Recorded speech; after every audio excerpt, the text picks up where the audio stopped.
Darwin. Alors que le JavaScript est un langage qui permet de manipuler les éléments d'une page web, le DOM permet quant à lui de lire, ajouter, modifier mais encore supprimer ces différents éléments. Pour cela, il vous fournit une représentation structurée de votre document web. Donc, comme vous pouvez le voir ici, tout d'abord en bas de cette diapositive se trouve donc un morceau de code HTML et juste en haut se trouve donc la représentation effectuée en DOM. Donc, comme vous pouvez le voir, il s'agit d'une représentation donc en arbre composée de différents nœuds. Donc ici par exemple nous commençons sur le document puis nous arrivons sur l'élément HTML correspondant ici donc à la balise HTML. Si nous regardons ici le code HTML, à l'intérieur de cette balise HTML, vous avez donc la balise head et la balise body, représentées ici par le nœud head et le nœud body. À l'intérieur ici de la balise head, vous avez la balise title, puis un texte à l'intérieur de celle-ci, donc comme ici c'est le cas dans la représentation en arbre avec ici l'élément head, l'élément title, puis ici donc le nœud texte mon site web.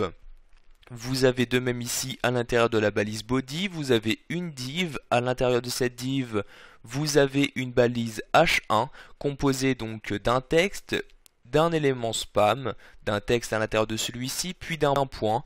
Si nous regardons ici la représentation en DOM, vous avez ici la division, puis donc à l'intérieur vous avez donc le H1, à l'intérieur de ce H1 le texte, le span contenant le texte ma page, puis donc le point également représenté par un nœud texte.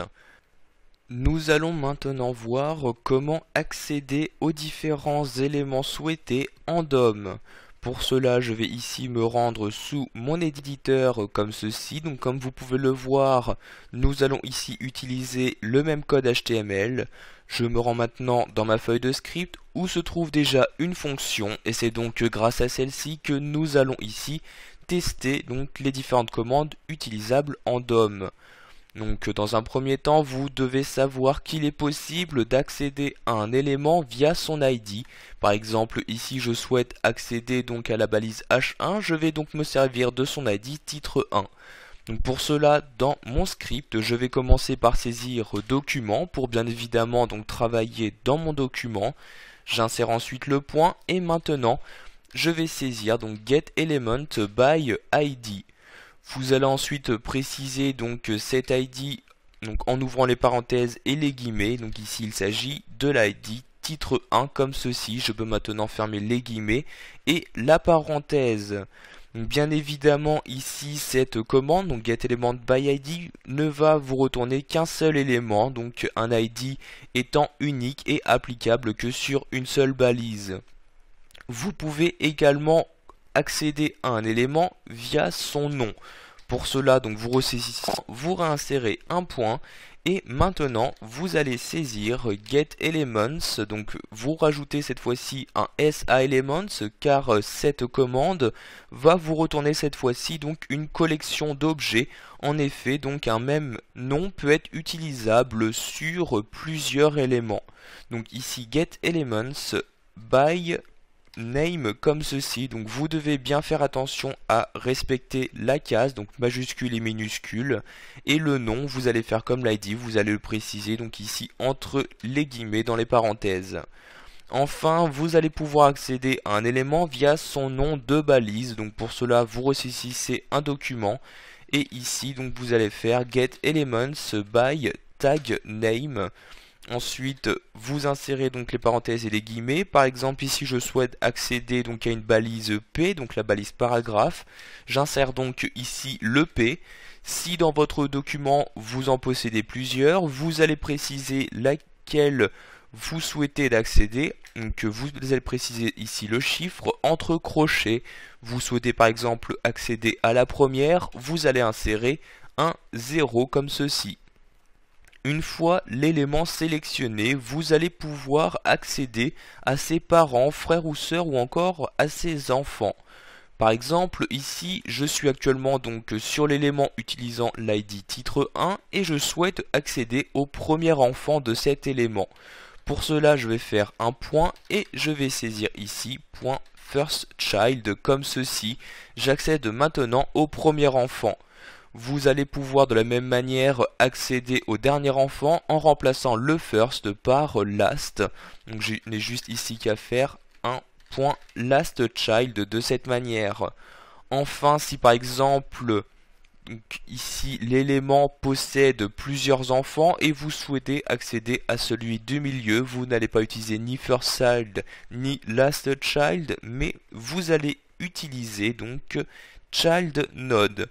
Donc j'écris ici child nodes comme ceci, donc avec un S à nodes, et vous saisissez donc entre crochets donc lequel vous souhaitez accéder. Donc par exemple je souhaite accéder donc au deuxième, je saisis donc ici le 1 de cette manière.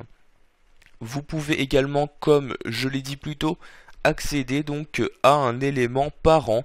Pour cela vous n'allez pas utiliser child node mais bien évidemment parent node comme ceci pour accéder à l'élément parent. Vous allez également pouvoir accéder donc aux frères ou sœurs. Donc pour cela, vous allez insérer un point, donc le get element. Puis donc, si vous souhaitez accéder aux frères ou sœurs précédents, vous allez saisir ici previous sibling comme ceci. Si vous souhaitez accéder aux frères ou sœurs suivants, vous allez remplacer ici le previous par le next de cette manière. Pour finir, nous allons voir qu'il est possible de récupérer différentes informations sur le nœud actuellement sélectionné. Par exemple, ici je suis actuellement sur le premier enfant de l'élément utilisant l'ID titre 1. Donc j'insère un dernier point et je vais par exemple pouvoir récupérer l'information de son nom. Pour cela, je vais insérer la commande .nodename. Vous pouvez également récupérer la valeur d'un élément. Cette fois-ci, il ne s'agit pas de .nodename mais de .nodevalue comme ceci. Faites tout de même attention, lorsque vous utilisez donc ce .nodevalue, vous ne pourrez pas l'appliquer à un élément. En effet, une balise ne possède pas de valeur. Enfin, vous pourrez également choisir de récupérer son type. Pour cela, vous allez faire un .node type comme ceci et vous allez donc ici pouvoir récupérer son type. Vous avez par exemple comme type commun le numéro 1 correspondant aux éléments, le numéro 2 aux attributs ou encore le numéro 3 correspondant au texte. Afin que vous puissiez au mieux comprendre ici cette notion, nous allons maintenant donc créer différents exemples. Donc je supprime ici tout d'abord ces trois lignes comme ceci. Et je vais donc commencer par créer une variable. Je saisis donc par exemple var a est égal et je vais donc lui mettre donc document.getElement. Donc nous allons ici donc nous rendre sur la balise h1 utilisant l'id titre 1. Je fais donc un getElement by id de titre 1 comme ceci. Donc je peux fermer ici la parenthèse et les guillemets bien avant. Ensuite, j'insère le point. Je souhaite ensuite accéder donc à son premier enfant. Je fais donc un point first child et je vais faire ici un nodename pour connaître le nom de l'élément. Je vais ensuite donc insérer le point virgule et afficher donc cette variable dans une boîte de dialogue à l'aide de la commande alerte A. Je peux maintenant enregistrer ma page, me rendre sur Internet en l'actualisant. Si je clique sur le bouton, j'ai bien ici donc texte qui apparaît. En effet, donc le premier enfant de ma balise utilisant l'ID titre 1 est bien donc un nœud texte. Je clique ici sur OK pour fermer cette boîte de dialogue et je retourne ici donc sous mon éditeur. Je vais maintenant non plus faire un nodename mais un node type comme ceci.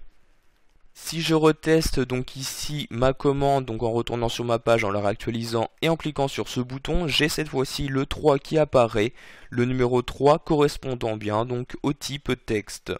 Enfin, ici je vais retourner sur mon éditeur et je vais maintenant supprimer ce point first child, c'est-à-dire ici maintenant que je souhaite connaître le type de l'élément utilisant donc l'ID titre 1. Donc nous allons vérifier ici en actualisant la page et en cliquant sur ce bouton, et j'ai bien ici un 1 qui m'est renvoyé, le 1 correspondant bien donc aux éléments, c'est-à-dire aux balises. Voilà, vous savez maintenant comment utiliser le DOM afin d'accéder à un élément pour ensuite récupérer l'information que vous souhaitez dessus.